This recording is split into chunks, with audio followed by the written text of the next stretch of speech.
आणि आज महाराष्ट्रात लोकशाहीसाठीच एक सगळ्यात मोठा दिवस, कारण आज मतदानाचा दिवस आहे। महाराष्ट्र विधानसभेच्या 288 जागांसाठी एकाच टप्प्यात आज मतदान होत आहे। शिवसेना आणि राष्ट्रवादी काँग्रेसमध्ये फूट पडल्यानंतर 6 मोठे पक्ष 2 आघाड्यांचा भाग म्हणून निवडणूक लढवत आहेत। मतदानाची जय्यत तयारी करण्यात आली आहे। सकाळी 7 वाजल्यापासून मतदानाला सुरुवात होईल आणि या मतदानासाठी ईव्हीएम यंत्र ही कडेकोट पोलीस बंदोबस्तात मतदान केंद्रांवरती पोहोचवण्यात आलेली आहेत। आणि या निवडणुकीत 288 मतदारसंघात एकूण 4140 उमेदवार निवडणूक रिंगणामध्ये आपलं नशीब आजमावतायत। 9 कोटी मतदार मतदानाचा हक्क बजावणार आहेत। 1,04,27 मतदान केंद्रांवरती मतदानाची व्यवस्था करण्यात आली आहे आणि 288 मतदारसंघातील उमेदवारांचं भवितव्य आज ईव्हीएम मध्ये कैद होणार आहे।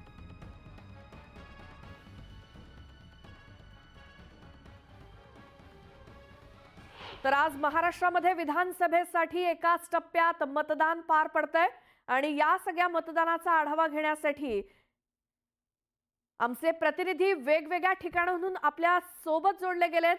प्रणाली कापसे आहेत, ज्ञानेश्वर साळोखे, लक्ष्मण घाटोळ, उदय तिमांडे, सिद्धार्थ गोदाम आणि वैभव सोनावणे आपल्या सोबत जोडले गेलेत।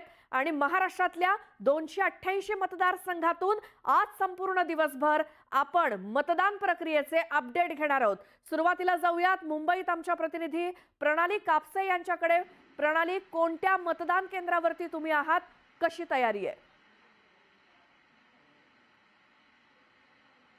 मी मुंबईच्या माहीम या विधानसभा क्षेत्रातील मुंबई महानगरपालिकेची गोखले रोडची जी शाळा आहे या ठिकाणी आहे। मतदान केंद्र आहे। 1093 मतदार या ठिकाणी आपला मतदानाचा हक्क बजावणार आहे। आपण सध्या पाहतो आहोत की मॉकड्रिल जी आहे ती प्रक्रिया पूर्ण करून सगळे अधिकारी या ठिकाणी आता बसलेले आहेत। ईव्हीएम मशीन असतील किंवा सगळे अधिकारी जे असतील ते सज्ज झालेले आपल्याला या ठिकाणी बघायला मिळत आहे। एकूणच मतदानाची जी प्रक्रिया आहे ती सुरळीतपणे पार पडावी यासाठी संपूर्ण यंत्रणा सज्ज झाली आहे। अधिकारी असतील, कर्मचारी असतील, पोलीस यंत्रणा असतील, या सगळ्या आपापल्या ठिकाणी सज्ज होऊन या ठिकाणी मतदान हे योग्य पद्धतीनं पारदर्शकपणे कसं पार पाडता येईल हे बघणार आहेत। आणि त्यासाठीची मॉकड्रिलची प्रक्रिया जी आहे ती काही ठिकाणी पूर्ण झाली आहे तर काही ठिकाणी सुरू आहे।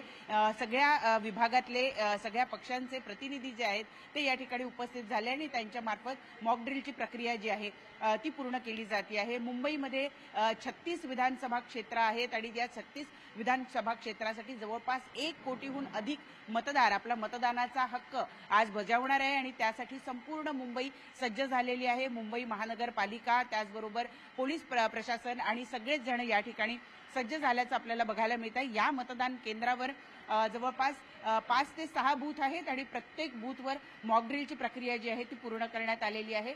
पोलीस यंत्रणा, त्याचबरोबर मुंबई महानगरपालिका निवडणुकीचे सगळे अधिकारी या ठिकाणी सज्ज झालेले बघायला मिळते। आणि मी जे आता मतदान केंद्रावर आहे ही माहीम विधानसभा क्षेत्र आहे जिथे तिरंगी लढत आहे। आणि सगळ्यात महत्त्वाचं म्हणजे या विधानसभा क्षेत्रामध्ये जर ही लढत अजून जास्त इंटरेस्टिंग झालेली आहे ती म्हणजे मनसे अध्यक्ष राज ठाकरे यांचे सुपुत्र अमित ठाकरे हे या विधानसभा क्षेत्रामध्ये पहिल्यांदा निवडणूक लढतायत आणि त्यामुळे इथली निवडणूक जी आहे ती अतिशय इंटरेस्टिंग झालेली आहे। 36 विधानसभा क्षेत्रासाठी मुंबईकर आज मतदान करणार आहेत आणि त्यासाठी संपूर्ण यंत्रणा सज्ज झालेली आहे। बिलकुल प्रणाली, आपण आता कोल्हापुरात जाऊयात। ज्ञानेश्वर साळोखे आहेत आपल्या सोबत। ज्ञानेश्वर, कोणतं मतदान केंद्र आहे, कोण व्हीआयपी तिथे मतदानासाठी येणार आहे, कशी आहे तयारी?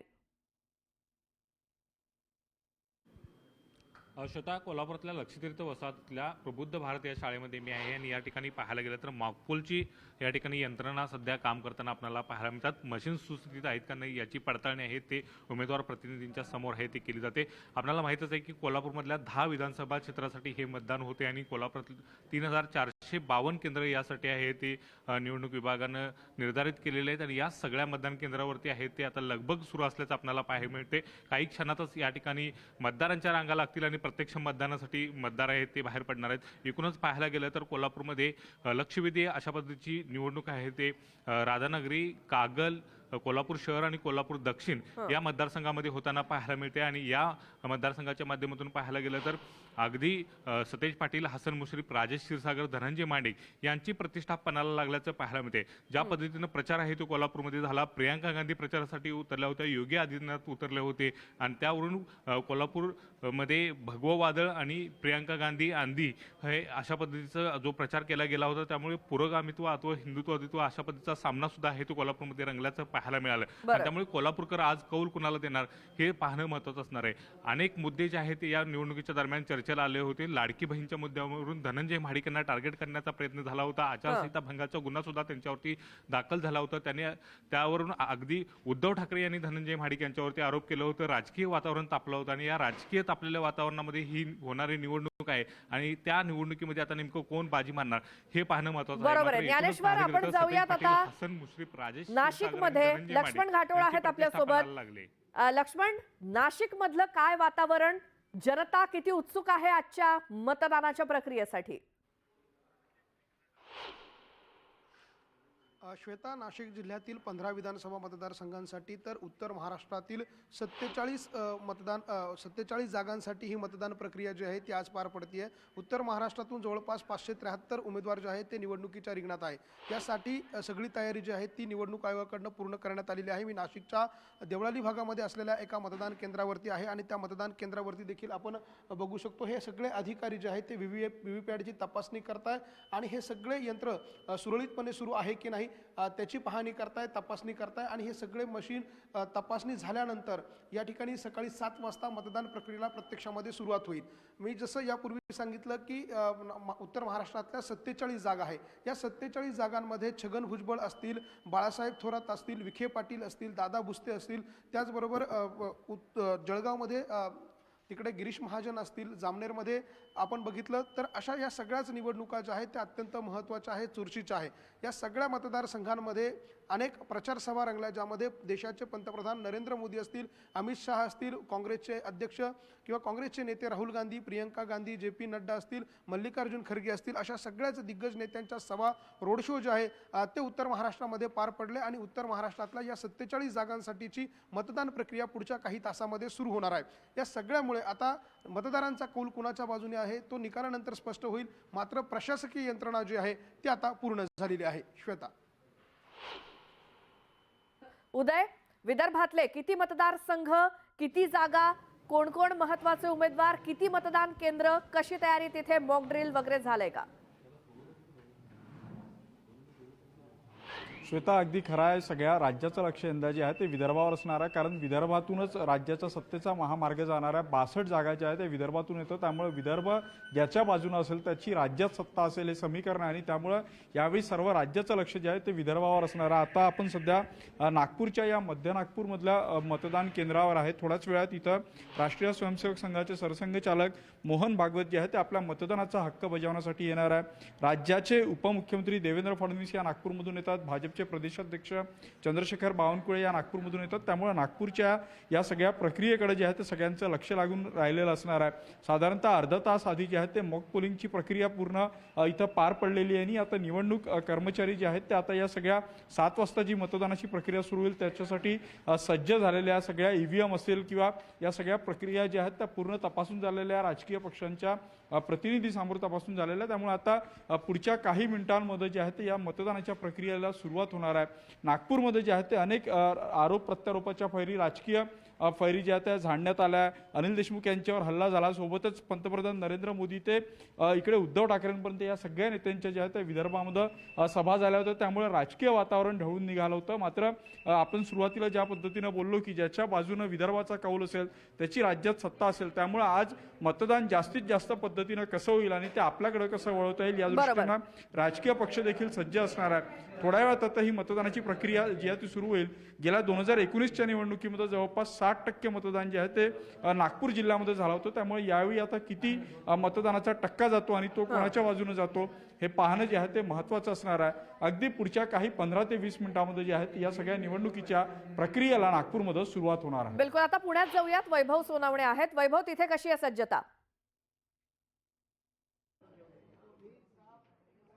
श्वेता, बारामतीमध्ये आम्ही आहोत आणि बारामतीतली राज्यातली सगळ्यात हाय व्होल्टेज लढत जी आहे पवार विरुद्ध पवार, त्याचं मतदान जे आहे ते काटेवाडीमध्ये अजित पवार आणि योगेंद्र पवार या दोघांचंही असणार आहे. या मतदान केंद्रामध्ये आपण आहोत आणि सगळी व्यवस्था जी आहे ती पूर्ण झालेली आपण पाहतोय. मॉकपोल्स जे आहेत ते सुरू करण्यात आलेले आहेत आणि या मॉकपोलच्या चाचणीनंतर प्रत्यक्ष मतदान जे आहे ते सुरू केलं जाईल. CCU व्हीव्हीपॅट असतील किंवा EVM मशीन्स असतील या सगळ्यांचे इन्स्टॉलेशन सकाळीच पूर्ण करण्यात आलेलं आहे आणि आता पुढची मॉकपोलची प्रक्रिया जी आहे ती सुरू करण्यात आलेली आहे. दोन्ही बाजूंचे पोलिंग एजंट्स आहेत त्यांच्यासमोर हे मॉकपोल्स घेतले जात आहेत. त्याची टॅली करून एक रिपोर्ट तयार केला जाईल आणि त्यानंतर मॉकपोल जे ते झालं असं जाहीर करून प्रत्यक्ष मतदानाला वेळेनुसार 7 वाजता सुरुवात केली जाईल.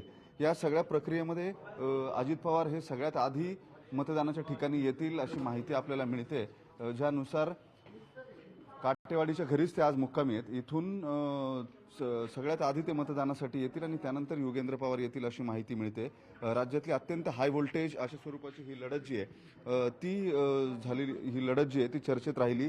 याचं कारण अजित पवारांना बऱ्यापैकी मतदारसंघामध्ये अडकवून ठेवण्यामध्ये शरद पवारांना यश आलेलं होतं. त्यांचाच सख्खा पुतण्या योगेंद्र पवार हे अजित पवारांच्या विरोधामध्ये शड्डू ठोकून इथं उभे राहिलेत आणि कामाच्या जीवावरती आपल्याला निवडून द्या असं म्हणत अजित पवारांनी बारामतीकरांना आवाहन केलेलं होतं. गेल्या वेळेस 1,63,000 मताधिक्य जे आहे ते बारामतीतून अजित पवार यांना मिळालेलं होतं, जे राज्यातलं सर्वाधिक मताधिक्य होतं आणि त्यांच्या विरोधात लढणाऱ्या गोपीचंद पडळकर यांची अमानत सुद्धा जप्त झालेली होती. यंदा मात्र तसं नाहीये. एकतर्फी लढत बारामतीकरांना बघायची बरेच वर्ष किंवा बऱ्याच निवडणुका सवय झालेली होती. आता मात्र ही निवडणूक काटेकी टक्कर आहे असं बारामतीकरच स्वतः म्हणतात. त्यात स्पष्टपणे बारामतीमध्ये 2 गट पडलेले पाहायला मिळतात, एक अजित पवारांच्या बाजूनं आणि एक शरद पवारांच्या बाजूनं. त्याच्यामुळे या निवडणुकीत नेमकं काय होणार, यापूर्वी लोकसभेचा जो आखाडा झालेला होता त्याच्यामध्ये मतदान जे आहे ते शरद पवारांच्या बाजूनं सुप्रिया सुळेंच्या बाजूनं झालेलं आपल्याला पाहायला मिळालं आणि आता मात्र थेट स्वतः अजित पवार मैदानामध्ये आहेत. त्याच्यामुळे या सगळ्या लढतीकडे संपूर्ण राज्याचं लक्ष लागलंय.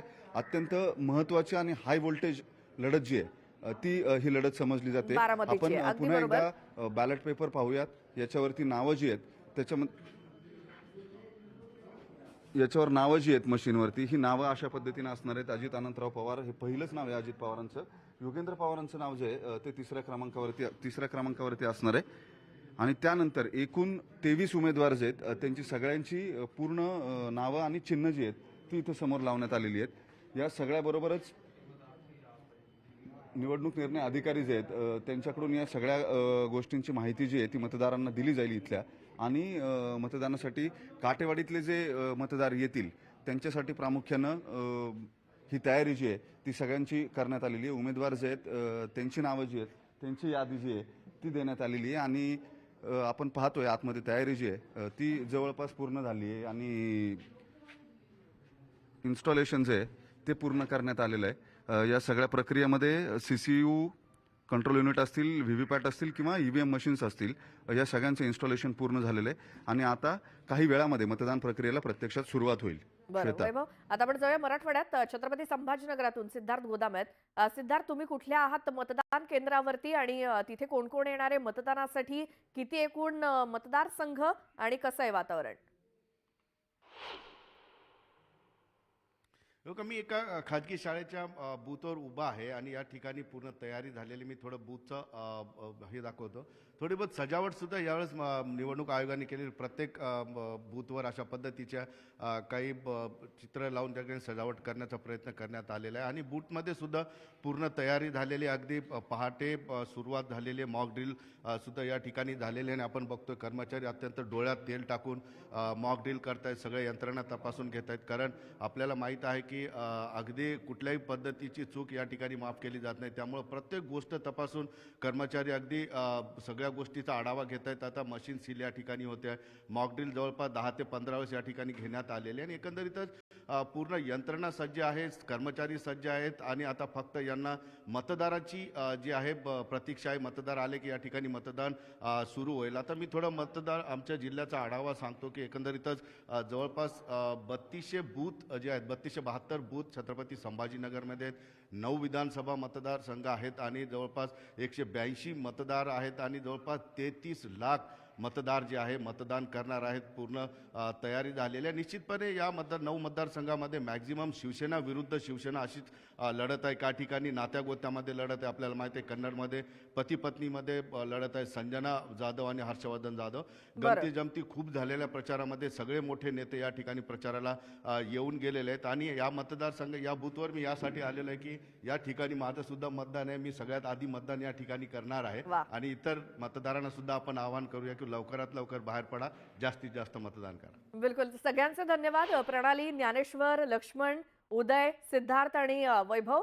आपण इतरही काही मतदारसंघातल्या इतरही काही जिल्ह्यांमध्ये जाणार आहोत या सगळ्या आढाव्यासाठी आणि मतदान प्रक्रियेचे सगळे अपडेट सगळ्यात आधी न्यूज 18 लोकमतच्या माध्यमातून तुमच्यापर्यंत पोहोचवण्याचा प्रयत्न असणार आहेत. एक अगदी छोटासा ब्रेक घेऊन लगेच परत येऊयात.